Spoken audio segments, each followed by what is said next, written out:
Kevin from Happy Beard Games here, and today I'm going to take you into the wild, exciting, creative world of video game controllers. That's right, controllers, not video games themselves, but the actual controllers. Controllers are a means of connecting the user, the player, the gamer, with the virtual world. Now, it's not always the virtual world, but in the terms of video games, it's virtual world.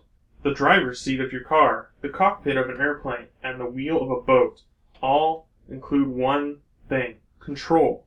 Control is important. Without control, there is chaos, anarchy, and, the inability to do what you're trying to do. When it comes to video games, controls are crucially important because they connect the player to the game without having any, real interaction with you and what's behind the TV screen, what's in the game console, and what is being played on screen.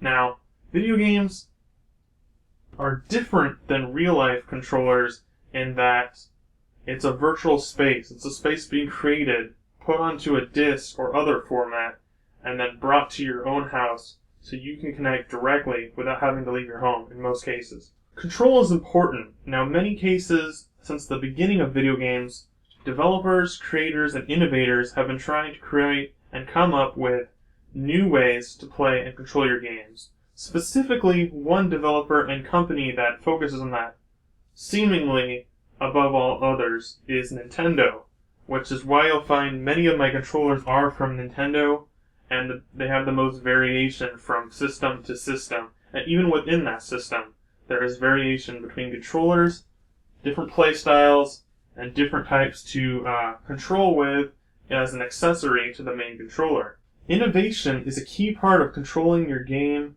and controlling the contents of whatever's in your game. From action-adventure, role-playing, shooters, racing games, and other simulators, as well as many other genres of video games, they all need control. And now each game type usually requires a specific control type that applies best to that game. For example, fighting games might require an arcade-style layout with big buttons and a fast-moving joystick that is precise.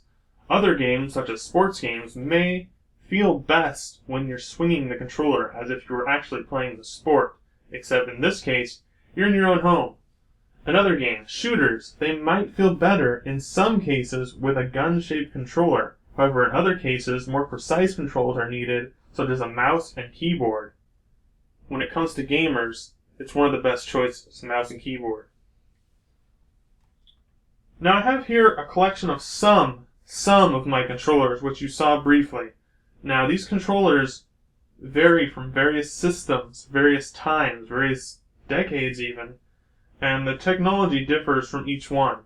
What I'm going to do in this series that I call controllers is I'm going to take a look at each episode is going to be one controller, and each episode is going to be a look at that controller. It's going to show what it's good at, what it's bad at, pros and cons.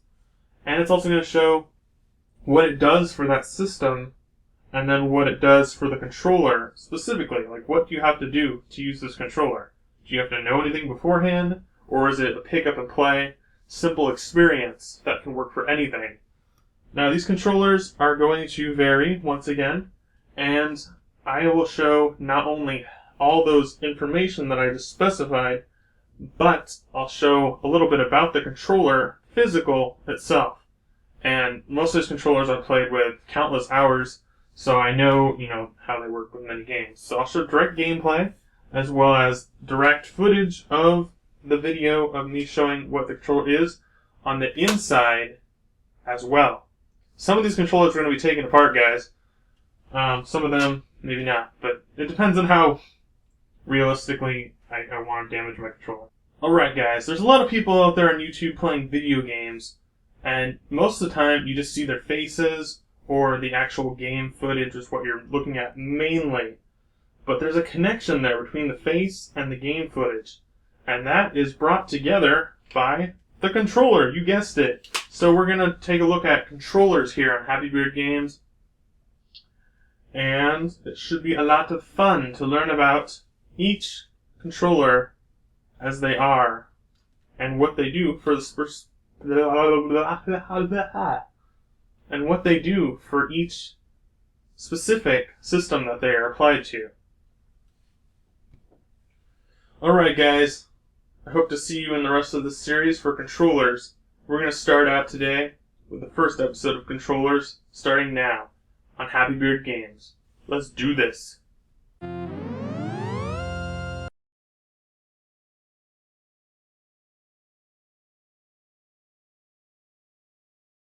The SEGA Genesis, Sega's main competitor to Nintendo's Super Nintendo Entertainment System. This is the controller for SEGA Genesis, which we will be focusing on in this first episode of Controllers from Kevin on Happy Beard Games. This is the SEGA Genesis controller. It's a fairly standard controller, sort of similar to the NES original controller, which set the standard for most directional pad controllers, or D-pad controllers. The SEGA Genesis controller is sort of dog bone shaped. It's very flat, features minimal grips on the back and sides for your hands, but nothing too much. It's nothing like the PlayStation. Now, the SEGA Genesis controller has pretty much nothing to see on the back, but on the front side is where the real action begins. You have one D-pad on the left-hand side, and on the right-hand side you have A, B, and C buttons for your action buttons, or triggers as they call them. You also have one start button for menus mainly. SEGA Genesis, in most cases, you'll be playing using the D-pad and all the available buttons. By comparing the Super Nintendo with the SEGA Genesis, their main competition during the same generation of video games, you can tell that there are some major differences between each controller. However, there is some similarities. One similarity is they both have sort of a dog bone style shape. The Genesis is a little bit bigger on the size, but they're virtually the same. They're both pretty flat on the back. The Genesis is a little more curved on it, and so on. But the Super Nintendo is a little bit improved in curvature and style over the block brick-like NES controller, which it evolved from. Now, the Super Nintendo includes a D-pad very, very similar to the D-pad that was featured on the original NES controller. Except on this one, they've added quite a few more buttons and improvements overall to allow the capabilities of controlling your character or your in-game actions. You'll have more buttons to use to perform different tasks. Now, on the SEGA Genesis controller, which is what we're focusing on, it doesn't really improve that much on the NES controller.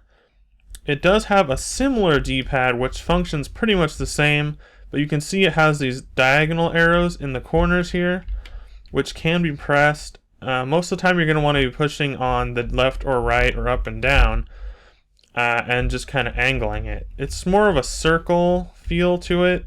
I'm not sure the exact word to describe it, but it's more circular feeling. It has a rounder feeling rather than the stiff hard edge of a D-pad on the Super Nintendo, and it is a little more squishy, kind of cushioned. Just slightly, but you'll notice it when you're playing.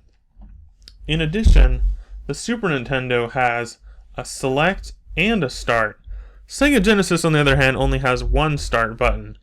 Though, in most cases, you're not going to be using the select button too often. It does come in handy when you have a differentiation between the menus, and if you want to have two menus in game. For example, in some games, you'll have a pause with start, and select will bring you a menu, so that way you can have a pause separate from a main menu.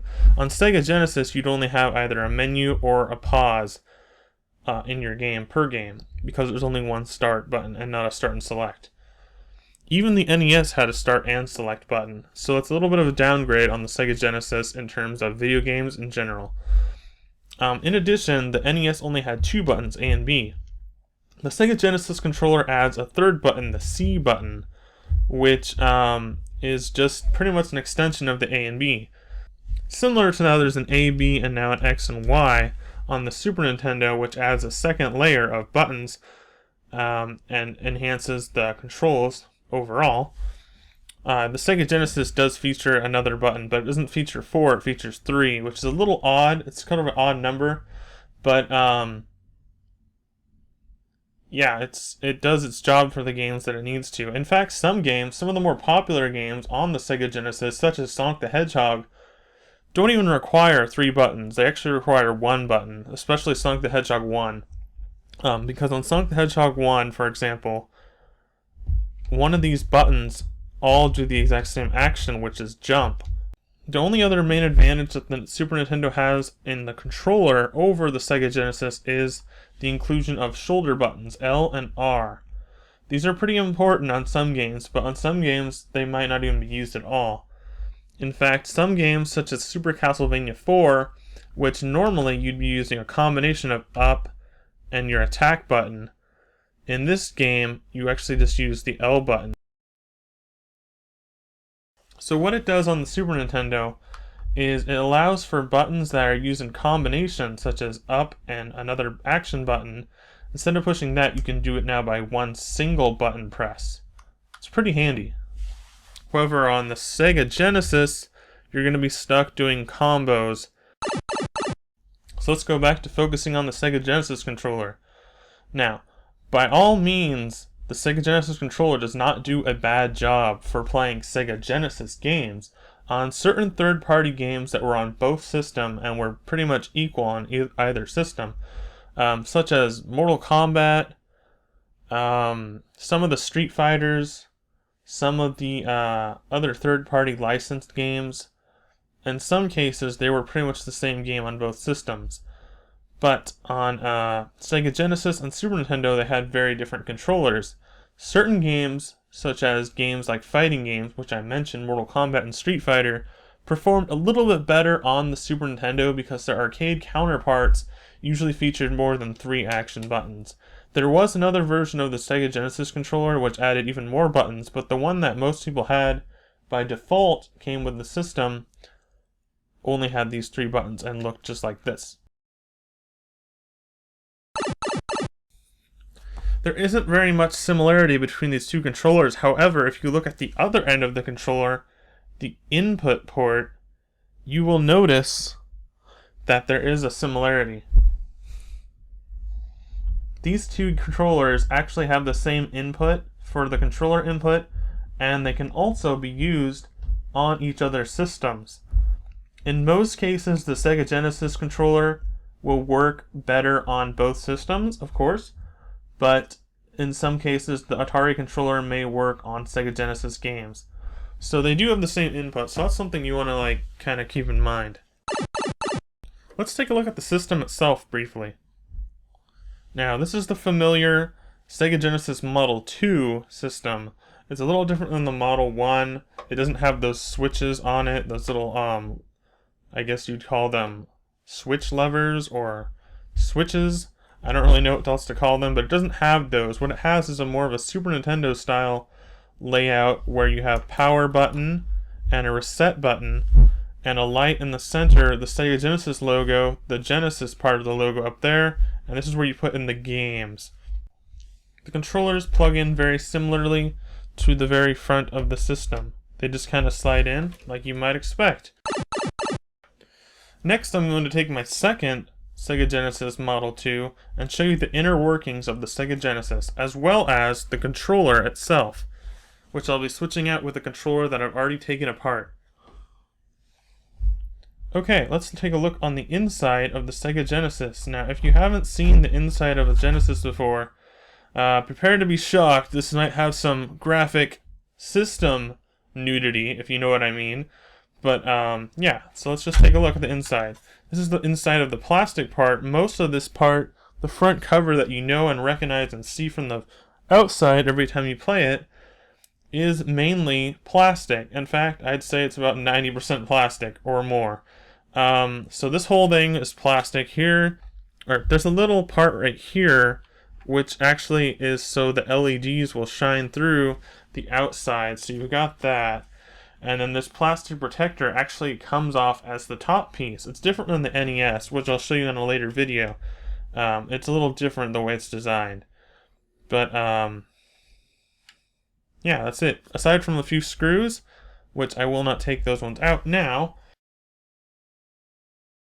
Aside from a few screws, this is pretty much a plastic piece. So let's set that over here. And then here is the inner workings of the SEGA Genesis. Now, I'm not going to take off the protective metal cover, but you can see inside there is a whole bunch of motherboard, microchippy stuff. Actually, for considering how dirty the outside of my case was, it's actually pretty dang clean on the inside. Yeah, you've got multiple things to look at on the inside here, including the red LED light, which is right there.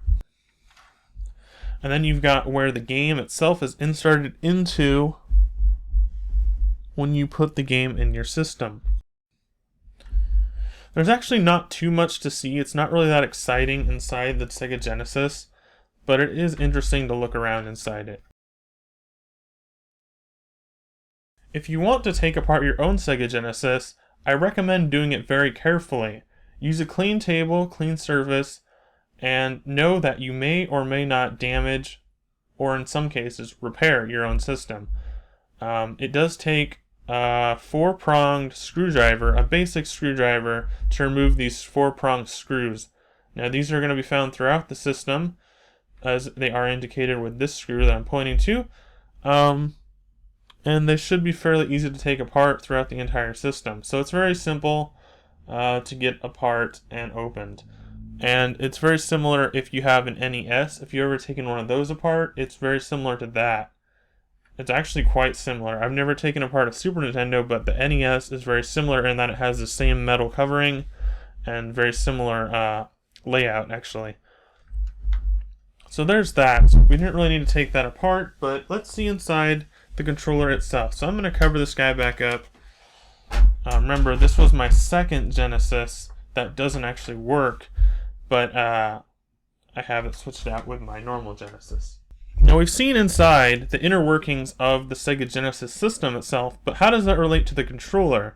Well, I'm going to show you the inside of a SEGA Genesis controller for the most part, and I'll explain it a little bit. Now, to the best of my knowledge, as far as I can explain it, I don't know anything. I don't have an electronics background. I don't know much about how it actually works or how it actually connects, but I know what it looks like, and I can show you what it looks like. So that's what we're going to look at today. Now here is the inside of a SEGA Genesis controller. It looks pretty basic, it looks very square, and that's pretty much what it looks like inside, because a lot of this is extra space. A lot of this stuff right here and there is actually empty space inside the controller, and it actually turns out to be very square, similarly rectangular shaped to the NES controller. But on the SEGA Genesis, they've added more, like these hand grips are actually there just for comfort and design. You can see where the A, B, and C buttons once were. I took this apart about a year ago for an experiment project. It was more of an art project, but I took it apart and I just decided to use this. In future episodes, I may take one apart directly on camera, but I had this one laying around and I didn't really want to damage anything else, so I just used this one for now. But it does give you pretty much exactly what it looks like inside. Besides, you can imagine what the plastic looks like cut in half, because it does have a seam down the side, which I'm sure you've probably seen before, and it just opens up like a shell. Now it does have 6 screws on the controller itself, and they're all placed on the back. Now, these are also, as with the system itself, unscrewed with a basic screwdriver with a 4-pronged head. So you just need the same screwdriver as you used for the system if you were to take a controller apart. However, there's not too much of a bonus to taking a controller apart. If you really want to, you can actually mod the buttons, and I guess they might have replacement buttons. I know for certain systems there is replacement buttons, but I've never seen them for the SEGA Genesis. So if you have a faulty D-pad, or you just want to change the color of a D-pad, or maybe even the style, I'm not sure, but I know if you took it apart, you could take these controllers and put these buttons, and change them out. So what we have here is the actual board. Now you can see where once again where the A, B, and C were. You can see where the D-pad was. The start is up here, and actually does say start on the board itself, and it does say up, left, right, and down on there, and it actually does say A, B, and C. So it's actually pretty self-explanatory. Now the things that I'm missing from this are there was a little cushion pad inside for each button. You can kind of see a residue around it, and that's what gives the buttons their sort of push. So they push up when you push them down, so they don't stay down when you push them.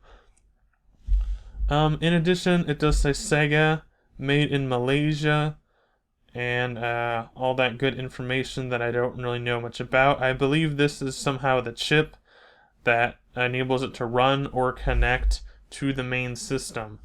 On the back side, it's very basic. It's basically just, brown and blank. There is a mark there. I'm not sure. I guess it was from production. I mean, your controller probably won't have that mark there either. And it does have this connector right here, which looks very similar to other connectors that I've seen inside computers. And that's where the controller wires come out, and then it would connect here, similar to connecting there on the controller. So if you put it there like that, that's actually pretty close to what it looks like on the inside, as well as looking like that on the outside. Okay, and you can tell it does have, it is an actual Genesis controller, because that's the port. Alright, so this is the SEGA Genesis controller, and we've showed the inside, the outside, all the buttons, all the features, a comparison, and how that controller relates to the gameplay. This is the first episode of Controllers on Happy Beard Games. Now, I want to know from you, the viewer, what you think about this episode. Was there something I missed? Is there something I should cover? If so, let me know in the comments, because I can cover that in an upcoming episode.